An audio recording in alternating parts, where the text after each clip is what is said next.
Hi, everybody. I think we have a blank in here. Oh, hi, I'm Kelly.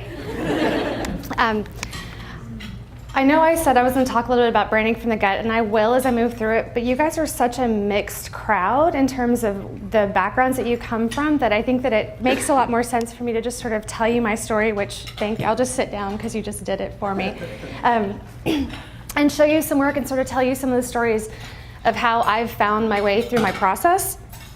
And I wanted to tell you I'm from Austin, but I have a long history with Louisiana. My family, I was actually the first generation born outside of Louisiana, so my family just looks at me like a freak show when I come home. I was like, it's just a river, guys, it's okay. But my family's from Eunice and Jennings and Iowa, not Iowa. And I made my own boudin last week, so I'm relatively legit to be here. And so I like to think that everybody has a story, and I'm just going to sort of ramble my way through mine and hopefully leave some time for you guys to ask questions, which is always what I call the cricket portion of the program. But hopefully we can start a conversation, and I don't know. So as a kid, I grew up around water. I wanted to be a marine biologist. You could not peel me away from any body of water, including a swimming pool. And I really thought that I wanted to be a beluga whale trainer until I was in college, basically.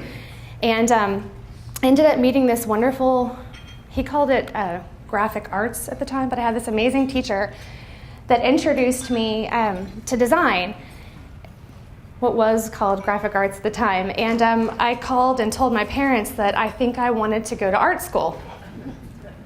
And that's about how they felt about it. And my dad was, anything you want, honey, you can do it. My mom's like, what are you doing? They're both scientists. That's the world they came from. Marine biology, they could understand. Design, they're just like, what? So after a year in the art program, I realized I was not an artist, and art critics everywhere applauded when I changed to the design program instead of trying to think that I was going to be a fine artist. And I got my first internship at an architecture firm because I really thought that there was this place where architecture meets design that I was really interested in. And I ended up basically making copies and copies and copies, and then getting yelled at for not making good enough copies, and then making some more copies. So I thought, okay, well, maybe that's not where I want to be, but there was this one principal that I really adored. And whenever everyone else when the mean principal would leave, she'd come grab me and pull me aside and be like, okay, so here's how you do a lighting plan for a house. And I was like, ooh, okay. So jumped out of there and ended up landing a paid internship at Blanton Museum of Art, which is now, it's part of the University of Texas system. And yep, I'm showing you 14-year-old work. But this is some of the stuff that I did right out of college. And this internship was pretty cool because they really let me do whatever I wanted to do. I was working with some of the folks in the museum to get their pieces, the prints, the drawings and prints curators who I would work with on something like that. And he was very particular about how his print looked, and so it taught me how to work with printers to get the colors to look right, so I became this kind of print junkie because I had no choice, because the print curator would come back in and be like, that is not the blue that's in the painting. You're like, yes, sir, I'll fix it. But I did get to do some fun work with them. Got to redesign their newsletter, which for me was huge at the time. It was my first big stab at something. And here's another example. But it was time for me to find a real job. And so I decided what I wanted to do is I really wanted to go into advertising. And of course, this is what you picture in your head. And you're like, yes, I'm going to go into advertising. And I landed my first job at an ad agency. And they said, we are going to make you the next big art director star. We're going to raise you up right. We're going to groom you to be incredible. And I forgot to show you. This is my actual resume that I sent out to them. And I hand-built every single envelope, hand-trimmed the books. It was a total nightmare. Anyway, so I landed this job. I thought it was going to be incredible. I thought everything was going to be fantastic. And basically what I ended up doing is I spent a year. See that beautiful subtle gradient on the screen? That's what I did for about a year and a half. One of their largest clients was Dell. And I did get to do, I did get to do one really fun project with them. Am I standing in front of that? Doing a pro bono piece for a magnet school in Austin. It was my first time art directing photography, and that was back when we used this stuff called film. Some of you may have seen it. That back table does not know what I'm talking about. And so I kept adding people to the shoot, and the photographer called me and he's like, you know this stuff costs money, right? So did lots of learning through the process of designing this book, but I got to take their drama team and took them up and had their photo made at the Paramount Theater, took their ballet kids and put them on a hill that is now covered by an apartment complex, and put their steel drum band in the bottom of the swimming pool. So when I proposed all this stuff, they just looked at me like I was nuts, but they're like, we love you, and you're really okay. And it turned out to be this really cool piece to help promote the school and tell their story. But mostly, I had to do things like model for Dell catalogs. Oh, that hair. So after a year and a half of screen gradients and modeling for Dell catalogs, I got unceremoniously laid off. And I was not a designer for Ben & Jerry's. I just ate a lot of it. And sat around my house and said, what the hell am I going to do with myself? You know, it was a year and a half out of school. I thought my career was over. I was like, I've got to do something else. I'll never work in an ad agency ever again. And so I did a lot of soul searching, and I had done a school project, and everybody said, oh, you should really, that's what you should be doing. You should go back and make pajamas. And so I did. And for a year and a half, I ran my own pajama company. I developed the prints. I did all the research. If you need to know anything about how cotton is made, I could probably tell you. So developed the prints, worked with different artists to get the drawings done, worked with different factories. I was really insistent on them being made in the United States, which was laughable at that point in time. And went to market in Dallas and launched my product. And it was at the beginning of the American fashion crash, the end of the Dallas market. They actually shut the Dallas market down a couple years later. And I sold nothing. So you take that big deep breath and you're like, okay, that's all right. I've got some people that are interested. I was talking to a couple catalogs. I was like, I can still do this. And right about this time, someone said, I've got somebody you need to meet. And long story short, I ended up at Whole Foods. And I thought that I would stay there forever and ever and ever. And I think for a designer, 11 years anywhere is forever and ever and ever. So I embarked on my journey through Whole Foods. You get to do things like design packaging. And so I'm working the brand within the brand, right? So they're like, we need a logo for the bakehouse. And I was like, but you have this thing. This is your logo. Like, no, we need a logo for the bakehouse. I'm like, yeah, that's it. And then you put bakehouse underneath it. And so it was a really long process for me of working through how do you develop brands within the brand, how do you stay true to who Whole Foods is and who their brand personality is, but to still be able to create things. And the laughable part is if you stay 11 years, you actually get to do it again. So right before I left, I got to redesign all their packaging. They were really moving towards this artisan farmhouse feel. And the printer that did this for me called and he said, hey, he's in Dallas. He's like, I just want you to know our printer can print 6 colors. 6, Kelly, 6. We can do 6 separate colors. You can do that as process. You can do a process in 2 spots. He's like, you're just using this brown and it's not real different than the paper itself. Thank you for that. And I said, yeah, I know, but can you just trust me on this? And he called me like a week and a half later, once they had hit the stores. And he said, I just wanted you to know my wife really likes your boxes. He said, I guess that one color thing did just kind of work out, huh? By the luck of God, it just worked out, huh? I like to show small pieces because I think that it's really easy to stand up here and show your big fat successes, the big gorgeous things that won Addies and the big gorgeous things that won awards. And I like to show the little things. This was a piece that my team would have to do every time we opened a store, and we would usually flip coins for it. I don't know how I always lost the coin toss, but I always had to design this thing. I was like, you work for me, you little stinkers. But you. And so the product coordinators always said, yeah, we really want a picture of that product. We want to see the product. And I said, well, that's great. You call your vendor, have them send me the photo, It'll take 3 weeks, it'll be too low res, and then we'll have missed the deadline. This sounds fantastic. So I had to come up with a way to develop the drawings, or the photos for these pieces.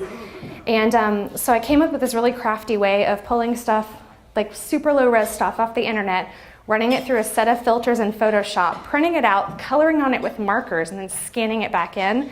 And I could do about 20 of these in about 30 minutes. It got to where I was really fast. And when I left, we had this, this thing goes on for days, just this catalog. I was like, you need a cheese? Okay, would you like habanero?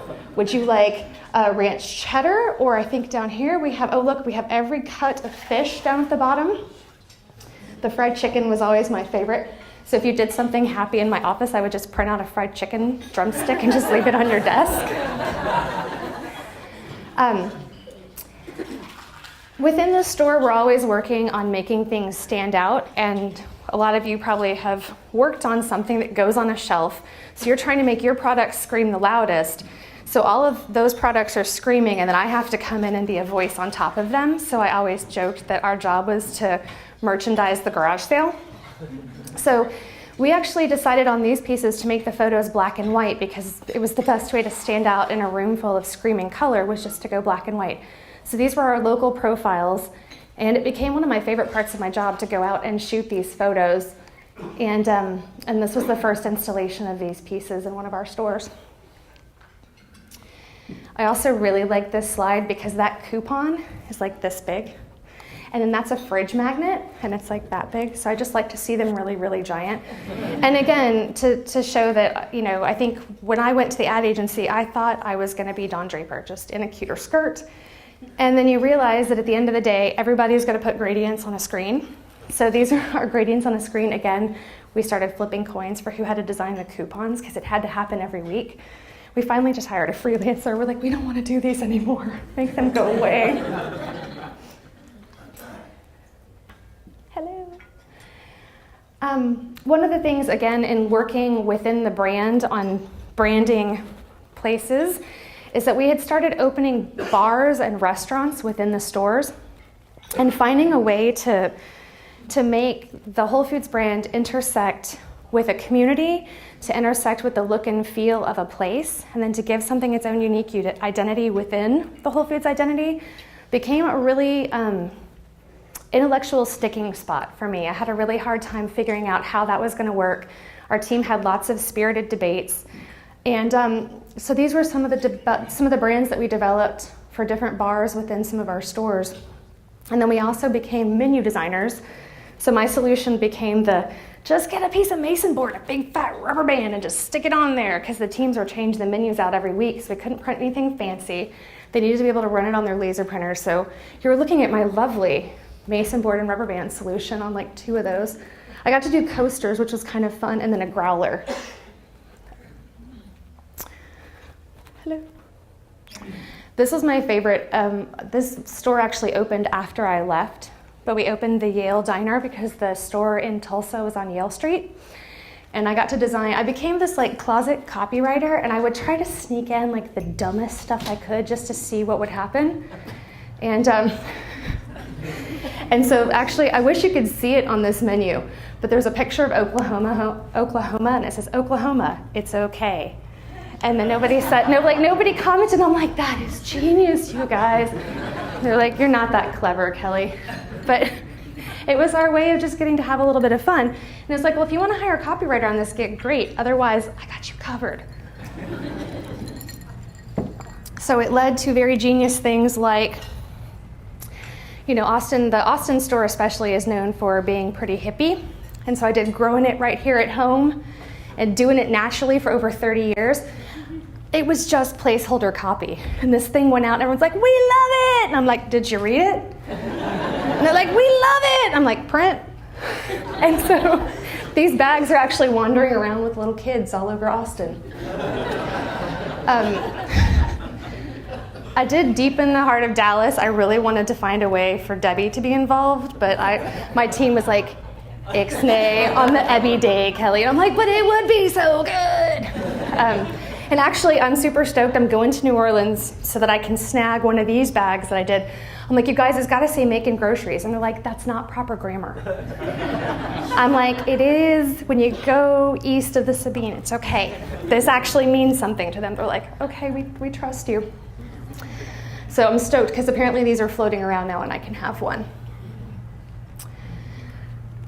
So just showing you a little bit more work. This was a series that we did. And it was going on the back of, do you guys have Edible Baton Rouge? I know there's Edible New Orleans. We have Edible Austin. It's a food magazine. And we were doing the back covers, and I was super excited to get to do a little storytelling about these amazing people that we had that worked within the company. They are super smart. They know their product really well, and they're just cool people. So we made these big full-page ads on the back of this. And these folks got walked up to, they're like, hey, I saw that profile on you in Edible Austin. So everyone thought it was editorial, and we're like, yes. So we've turned ad into editorial at this point. And I ended up shooting all the photos because at this point, everybody was like, we don't have the money for that. So I also become the de facto. I'm like, I'll copyright that, shoot it, design it, send it to print, no problem. I'll just be a one-man show. In-store signage. We also did some in-store signage, not always the flashiest, but for me, I loved the challenge of, I treat these like billboards. You're walking past it. I've got 3 seconds to tell you a giant story that 15 people have spent 5 years making reality in the case of the sustainability for the seafood. And I've got to get that message across to you in 3 seconds and have it not sound like those people were the one telling you, because they're just like, let me tell you. And I'm like, oh, can we get lunch? Because you're going to talk forever. So finding ways to concisely tell stories was one of the biggest challenges. Again, pulling together the copywriting, the design piece, and then the implementation in the stores where they could slice fish underneath it and sling guts on it and it would still be okay when they just kind of wiped it down. Little things, stickers, lots and lots and lots of stickers. Lots and lots and lots. This is just one line of stickers that we did.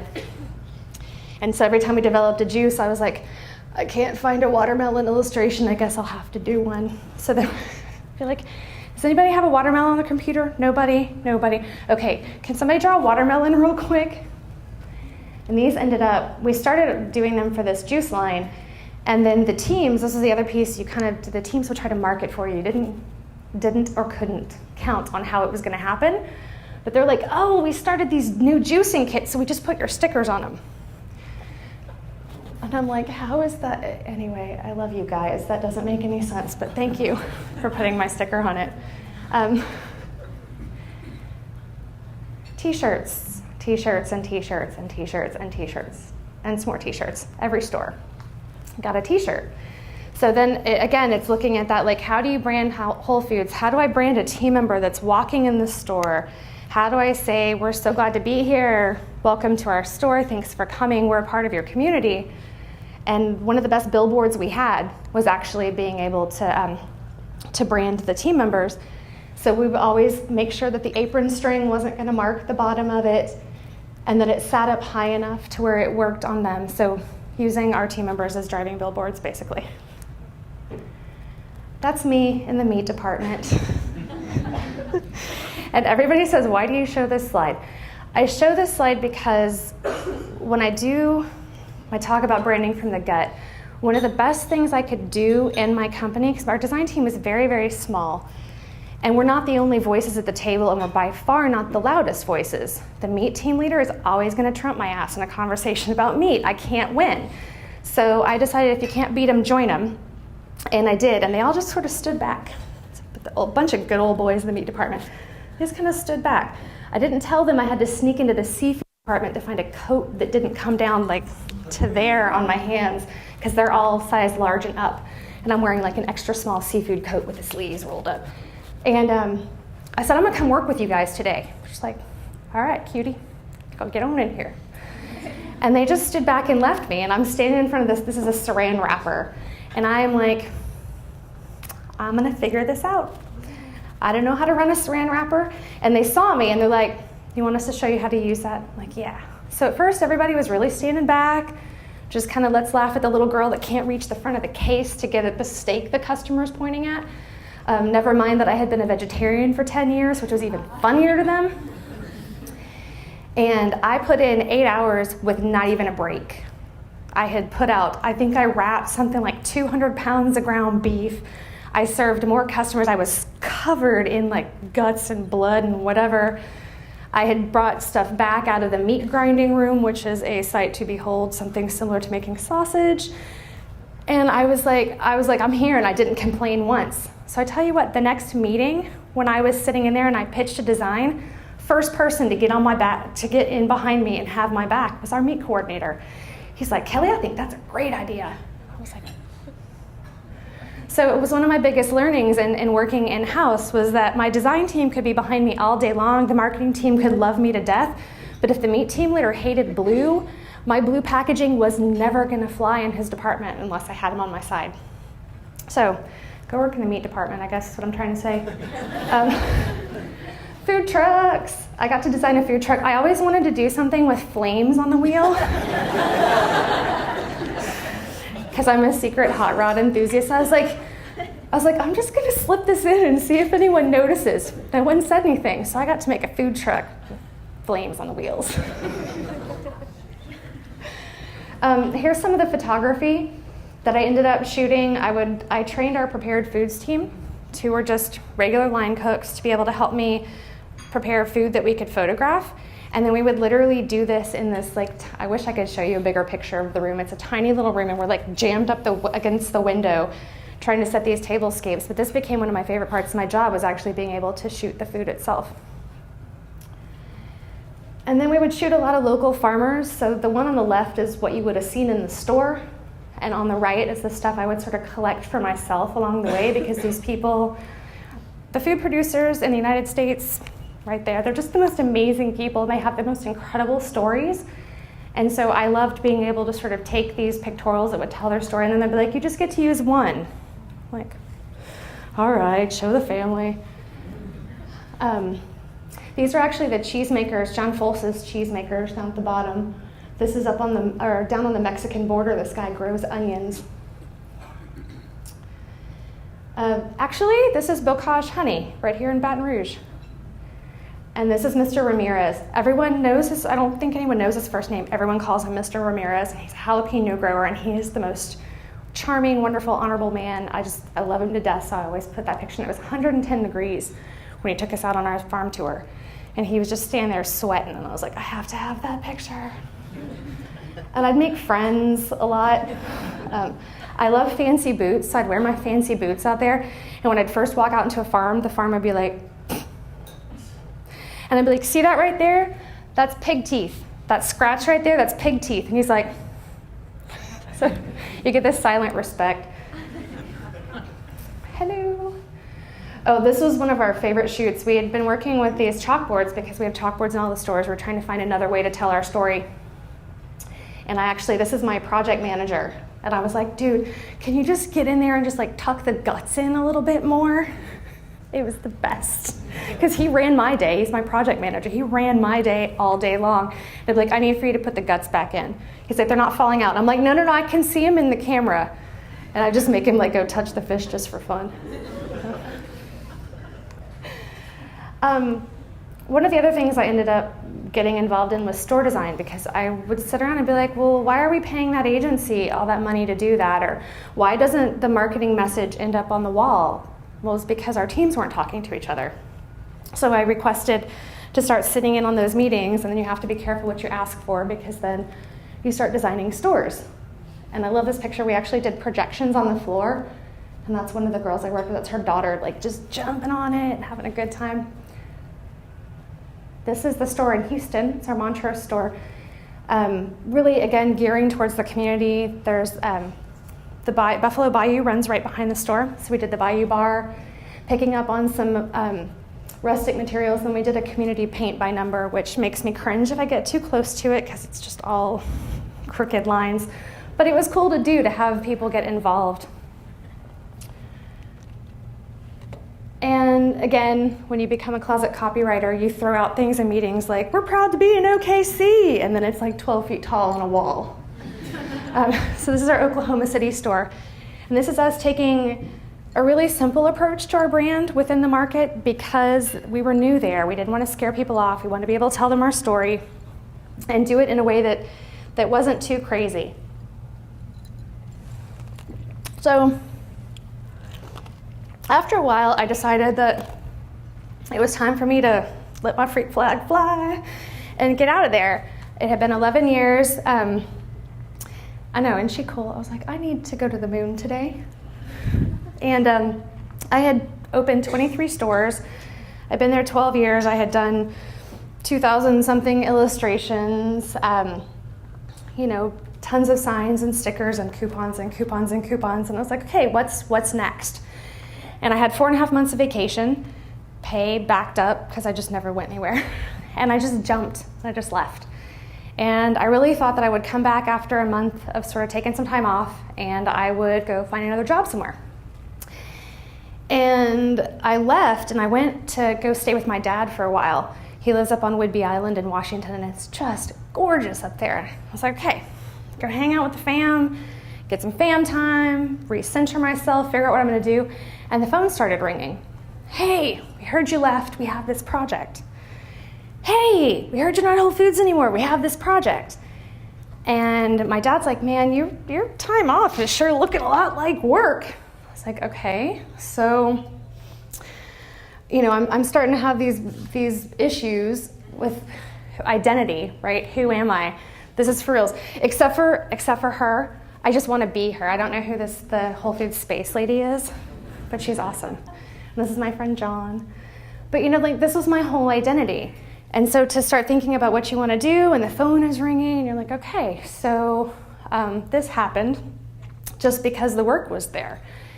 And then you just sort of take this leap of faith that the work will continue to be there. I'm still in that place. I'm 11 months and 28 days or so into it. And everyone says, where does 7 Creative come from? And it's actually a number that's been kind of around for a little while with me. And so this is sort of the phase of life I'm in now. I'm working for myself. It's fantastically terrifying in your jammies. And so I started looking back at the work that I had done and trying to figure out the parts of the world that had made me really happy. And this was a project I had done while I was at Whole Foods with them, but this was a partnership we had with a wine and food festival. And I had designed the logo. I did not do the website, but I was like, can you just put wine rings on it? That's all I want. So that was my total sum input into the website. And so I was like, I really like working with these people that have a vision and they know where they want to go, but they have no idea how to get there. And this is another example. This is Jeremiah, a very dear friend of mine who passed away recently. And he just had this vision for making the world's best eggs. And I said, Jerry, you have to name him after yourself. And he just kind of took his hat off and scratched his head. And he's like, I can't name him after myself. Kelly and his girlfriend, it was fantastic. She looks up and she's like, Jeremiah Cunningham is too good a name to waste. So he let me call him Jeremiah Cunningham's World's Best Eggs. And this is still one of my favorite projects.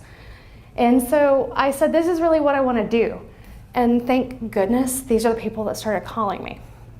So this is my friend Susan, AKA Free Choice Baker. Oh, get back there. Slow down. I'm standing in the evil spot, aren't I? This is my friend Susan, and she came to me and she had a logo in Photoshop. And she said, I don't know what to do, but I need stickers. And so I said, would you mind just letting me retool your logo just a little bit, especially since I'm going to have to rebuild it anyway. So we rebuilt her logo. And recently, these just went to press. Some really simple stickers. And, I think the thing that I didn't know that I knew when I left Whole Foods is I'm an FDA expert. I can basically read you the packaging laws by memory. And so for somebody like this who doesn't know what needs to go on food packaging, for me to look them in the face and say, I know what you need to do, they just get this look of relief. And that, for me, is why I'm a designer. I bring something to their table that they were terrified to do, they didn't know how to do, they didn't know what the next step was, and then you just say, hey, I'll take care of that. And they're like, oh, God, thank you so much. So this is, I made some stickers, and she's happy. What? Hurry up is what he's telling me. Doing great. I'm doing great, hurry up. Got it. Again, logo retooling. You could drive a truck between the ones. It was driving me insane. They said, will you do us a website? I said, absolutely, right after I fix your logo. Sketches. This is the logo I wanted. This is the logo they went with. But it doesn't matter because we put it on a hard hat. Again, retooling logos. I don't even know what TEF, if anyone knows what TEF is. Very close to TVP. Where are you? Very close to TVP, but it's TEF. It's a wheat product. She makes wheat-free products. So you can't call it TEF. You have to spell it out. Crave is a client I'm working with right now, doing simple things like this janky little joint is a real bear to make straight when you're on the packaging team. They didn't know that until they ordered the stickers and had to put them on themselves. They're like, oh. So just even a little switch like making this panel just wrap around smoothly saves them a couple $100s in labor every time they have a production run. They're like, thank you. That's a new bag we're working on. New client, I like to do mood boards. So this is a mood board I put together that's based on paint by number. Her concept is called Gourmet by Number. It's similar to a quick dinner kitchen situation. Built a logo for her, which looks terrible on that screen. Her website's launching soon. And then my favorite, I'm finally getting to work on a retail space. So this is my sketch for her retail space that we're opening in North Austin. Still working with parts of Whole Foods. This is the Whole Kids Foundation, and they're focused on kids and nutrition. We're launching a giant fall campaign. This campaign has like 60 pieces to it, but this is a little bit of the work that we did for them. And then they said, oh, we have to go in and put in this trade show booth. I was like, trade show booth? So all I really cared about is that I wanted a spoon chandelier. That's all I was like, you can do whatever you want, but we're gonna have a spoon chandelier. They're like, okay, Kelly. So developing things that stores could easily build, like just taking shovels, these are cafeteria trays, and just finding ways for easy replicable ideas that we could also put in the space.